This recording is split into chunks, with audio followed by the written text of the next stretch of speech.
Back பண்ணிக்கலாம். சுட சுட சாதம், சாதத்துக்கு மிளகா கிள்ளி போட்ட சாம்பார்,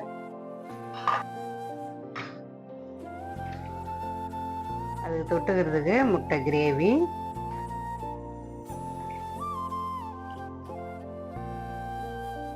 அதுக்கப்புறம் வாழைத்தண்டு பொரியல். வாழைத்தண்டு செஞ்சு ரொம்ப நாள் ஆச்சு, அதனால் நேற்று வாங்கிட்டு வந்து வாழைத்தண்டு பொரியல்.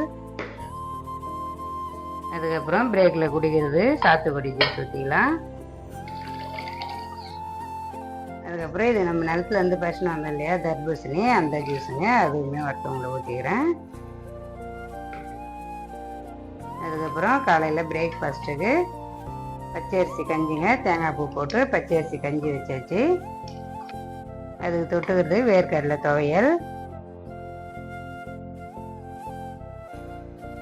சூப்பராக நீங்கள் லஞ்சு பஸ் வீடியோ முடிஞ்சு நாளைக்கு இன்னொரு லஞ்சு பஸ் வீடியோவில் பார்க்கலாம்.